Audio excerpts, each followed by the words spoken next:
어서 오세요. 반갑습니다.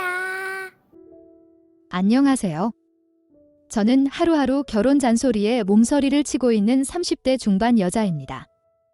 올해도 결혼은 없을 거라는 것을 잘 알고 있지만 부모님의 기대와 상상은 계속되고 있습니다. 부모님의 등살에 수많은 선자리에 나갔지만 마음에 드는 남자는 없었습니다. 요즘 말로 자만추라고 하더라고요.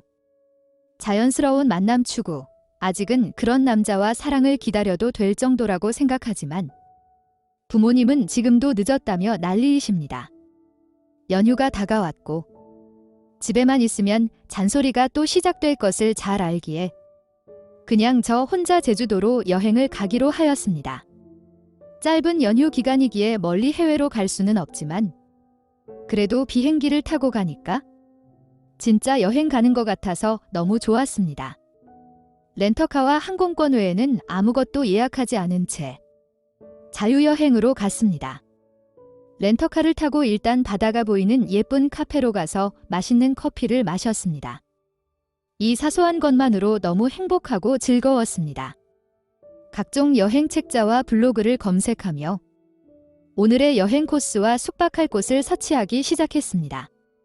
그러다가 어느 한 게스트하우스가 눈에 들어왔습니다. 저녁이면 매일 파티를 한다는 그 게스트하우스는 각자 먹을 것들을 가지고 오기만 하면 누구나 참석할 수 있다는 것이었습니다.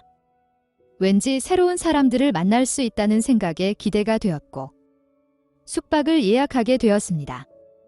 첫날의 여행을 마치고 회와 고기를 사서 게스트하우스에 들어갔습니다.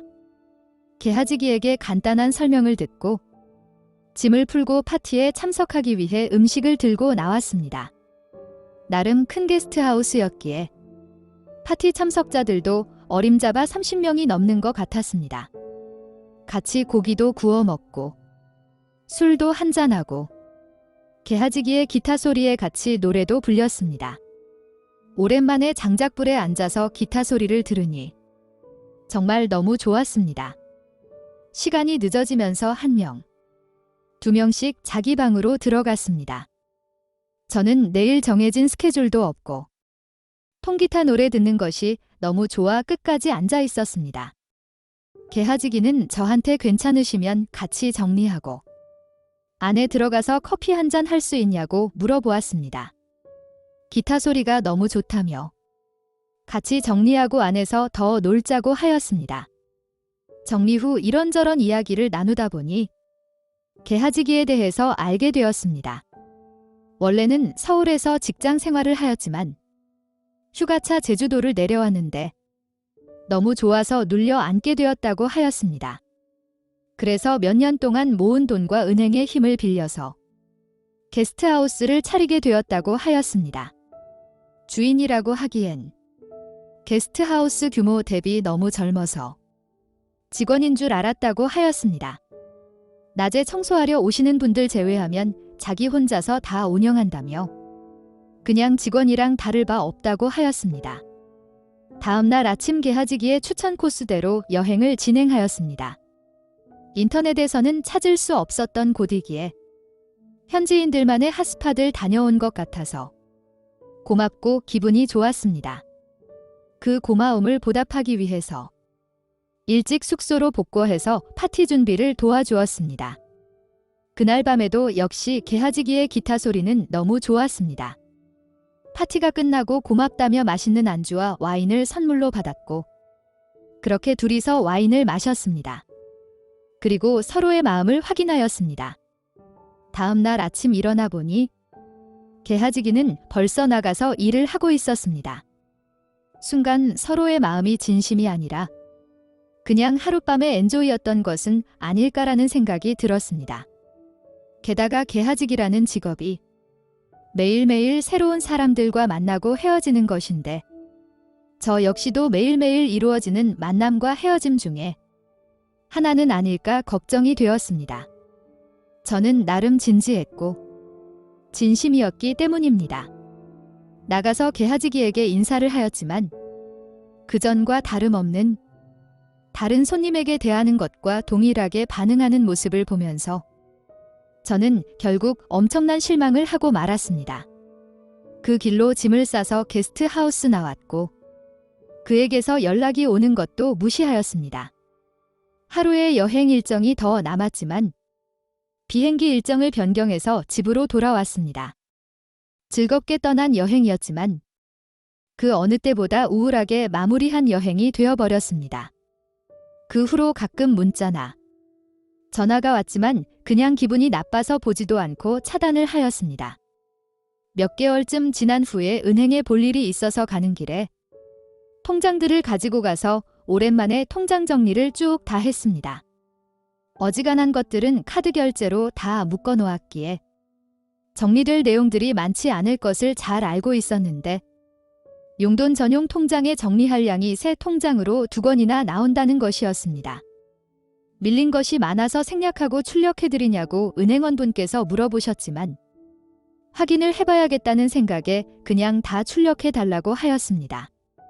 집에 가서 인터넷 뱅킹으로 봐도 되지만 급한 성격 탓인지 빨리 보고 확인하고 싶었습니다. 아무래도 돈에 관련된 것이다 보니 더 조급했던 것 같습니다. 정리된 통장 받아서 확인을 하였더니 100원씩 입금된 것이 수십 건이 있었습니다. 그리고 3-5글자로 짧게 메시지들이 적혀 있었습니다. 개하지기가 보낸 메시지들이었습니다. 차단된 것을 알았는지 통장에다가 편지를 적어 놓은 것이었습니다. 그냥 버릴까 하다가 집에 와서 쭉 읽어보았고 저를 많은 생각에 잠기게 만들었습니다. 본인은 진심이었고 친절하게 대했는데 왜 그렇게 말없이 떠난 건지, 왜 연락이 되지 않는 것인지 알 수가 없다며 연락할 방법이 없어서 이렇게 편지를 보낸다고 적혀 있었습니다. 그러면서 너무 보고 싶다며 꼭 연락 달라고 되어 있었습니다. 결국 저 혼자 오해하고 잘못된 결론을 내리고 행동으로 옮기고 스스로에게 상처를 주고 그에게도 상처를 준 상황이었던 것이었습니다.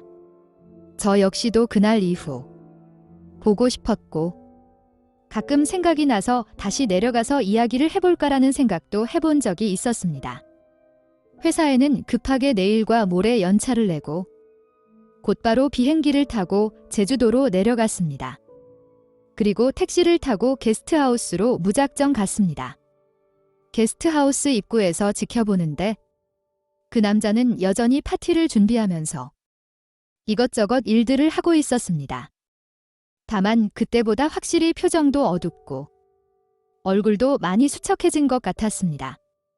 바쁜 시간대였기에 아무 일도 없었다는 듯이 일을 찾아서 도와주었습니다. 저인지 못 알아본 것인지 존댓말을 쓰면서 편하게 앉아서 즐기시면 된다고 하였는데 저를 보자마자 엄청 당황해하며 말을 더듬었습니다. 그렇게 저희는 다시 만났고 현재 장거리 연애 중입니다. 그리고 곧 결혼과 퇴사를 한 후에 제주도에 내려가서 같이 살 생각입니다. 원래 여행을 좋아했던 저이기에 매일매일 여행을 만끽하며 살 수 있을 것 같아서 더 설레기도 합니다. 하지만 여행이 아니라 일이기에 힘들 수도 있겠지만 사랑하는 저 남자와 함께라면 힘든 일이라도 행복할 것 같습니다. 오늘의 사연은 여기까지입니다. 구독과 좋아요, 알림 설정 부탁드립니다. 긴 글을 읽어주셔서 감사합니다. 구독과 좋아요 꾹꾹 눌러주세요. 꾹꾹. 알림 설정도 꾹꾹 눌러주세요.